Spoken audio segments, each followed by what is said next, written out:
시청자 여러분, 긴급 속보를 하나 전해드리겠습니다. 방금 전에 검찰이 조국 장관 자택에 대해서 전격적으로 압수수색을 하고 있습니다.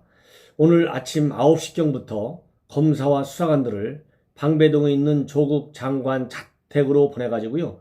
PC 하드디스크, 다른 전산 자료, 그리고 집에 있는 모든 압수물들을 증거로 활용될 수 있는 그런 각종 서류들을 지금 확보하고 있는데요. 이것은 지난달 8월 27일 날 조국 일가에 대한 압수수색 관련 의혹 이런 30여 군데 압수수색을 단행한 지 거의 한 달여 만에 전격적으로 실시했습니다. 오늘 압수수색을 통해서 그동안의 의혹으로 제기된 조국 일가에 대한 모든 비리가 이제 하나씩 둘씩 껍질을 완전히 벗겨서 정말 이제 법적 심판을 받을 날이 이제 자꾸 다가오고 있다. 그래서 정경심 부인에 대한 소환 조사도 이제 초일기에 들어간 것이 아닌가 이런 생각이 들고요. 직접 조국 장관 부부를 대상으로 한 범죄로 이제 좁혀 들어가고 있다고 하는 확실한 심증을 이제 굳힐 수가 있을 것 같습니다. 이제 조국 자택에 대한 압수수색을 집행하고 있기 때문에 이제 남은 것은 조국 장관이 가지고 있는 핸드폰에 대한 압수수색까지 언제 단행할 것이냐, 이게 궁금한 사항입니다. 이 언론을 통해서 보면 조국 장관 자택에 대한 압수수색도 지난달 27일 날 실시하려고 영장을 청구했었는데 법원에서 그 부분에 대해서는 영장 청구를 허용하지 않았다, 이런 얘기가 나오고 있습니다. 따라서 이제 남은 것은 이 핸드폰이 언제든지 굉장히 중요한 물증이 되고 있지 않습니까? 그런데 이 핸드폰에 대한 압수가 언제 일어날지 이것이 이제 초미의 관심사로 대두되고 있고, 조국 장관 집 안에서 찾은 여러 가지 하드디스크라든가와 관련된 내용, 또 여러 가지 서류들도 굉장히 중요한 법적 증거 능력을 갖추게 있겠지만은 이제 조국의 핸드폰에 대한 압수수색을 빨리 시행해서 포렌식 기법을 통한 모든 정보를 확보하는 것이 매우 중요하다. 저는 이런 판단이 듭니다. 지금까지 여러 가지 사모펀드, 그 다음에 표창장, 인턴, 모든 의혹의 한 중심에 장관 부인이 있을 거라고 하는 의혹은 하나씩 둘씩 거의 사실로 밝혀지고 있는 상황에서 오늘 전격적으로 단행된 조국 장관 자택에 대한 압수수색이 앞으로 수사에 큰 분수령을 이룰 것으로 보입니다. 더군다나 이번 압수수색의 시점이 말이죠, 바로 어제 대통령이 뉴욕으로 출발한 하루 후에 전격적으로 이루어졌습니다. 이렇게 본다면 검찰에서도 대통령이 서울을 비웠다고 하는 그러한 시기적인 특성도 감안하는 것으로 보입니다. 어쨌든 조국 하면 대통령의 복심 중에 복심으로 알려져 있는 것 아니겠습니까? 이런 사람이 대통령이 서울에 있을 때 압수수색 한다기보다는 하루 떠난 다음 날 하는 것이 대통령에 대한 정치적 예의다, 이렇게 검찰이 판단한 것 같아요.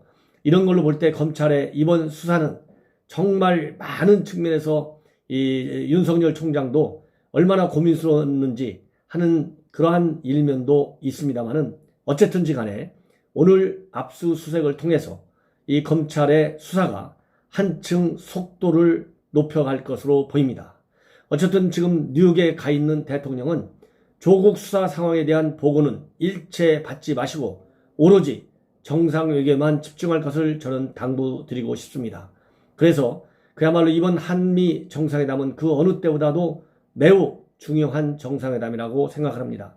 왜냐하면요, 이번 정상회담 누가 보더라도 북한 김정은이가 정말로 핵을 포기할 것이냐 말 것이냐 하는 것을 가름할 수 있는 중대한 상황에서 이루어지고 있는 그런 한미 정상회담인데, 지금 제가 우려하는 바로는 이러한 상황에서 이루어지는 정상회담이 말하자면 북한 입장에 동조하는 회담으로 비춰질 경우에는 한미 동맹을 강화하기는커녕 한미 동맹을 낭떠러지로 떨어뜨릴 우려가 있다, 이러한 걱정을 아니할 수가 없습니다.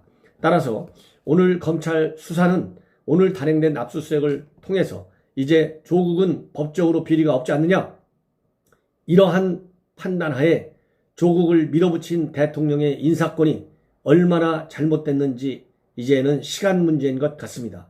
이런 상황에서도 조국이 장관직에 머문다고 하는 것은 그야말로 우리 국민의 법 감정과 우리 국민의 평가를, 여론을 완전히 무시하는 제2의 조국 사태로 접어들 것이 분명합니다. 이제 자택 압수수색에 들어간 만큼 더 이상 망설이지 말고 조국도 장관직을 내려놓고 검찰 수사를 공정하게 받을 마음의 준비를 갖추는 것이 좋으리라고 저는 생각합니다. 언제까지 검찰 개혁이라는 명분 하에 자리에 남아있을 예정입니까? 국민들은 궁금해하고 있습니다. 더군다나 정의당 조국을 데스노트에 올리지 못한 것가 잘못됐다고 후회하는 이 정의당의 실체도 이제 내년 총선에서 반드시 심판해 줘야 합니다. 이상으로 제 방송 일단 마치겠습니다. 시청자 여러분들께 다시 한번 말씀드립니다. 원래 전옥현 안보총론이 누군가 해킹에 의해서든지 뭐든지 갑자기 제가 방송이 일시 중단됐습니다. 이 유튜브 측에서는 3일 정도 걸린다고 했는데요. 지난 수요일날 새벽부터 방송이 중단됐는데 벌써 3일이 지난 지 오래입니다. 너무나 제가 답답해서 다시 똑같은 이름으로 다른 채널로 운영하고 있습니다. 시청자 여러분들께서 전옥현의 안보정론 새 방송에 대해서도 아낌없는 성원을 당부드리고요. 구독과 추천을 꼭 해서 다시 이 새롭게 시작한 전옥현의 안보정론이 전에 있었던 21만 명의 구독자 여러분과 함께 또 한 번 새롭게 도약할 수 있는 기회를 만들어 주실 것을 거듭 당부드립니다. 전옥현의 안보정론 다시 한번 구독과 그리고 주변 분들에게 많은 공유를 당부드립니다. 이상으로 제 방송을 마치겠습니다. 대단히 감사합니다.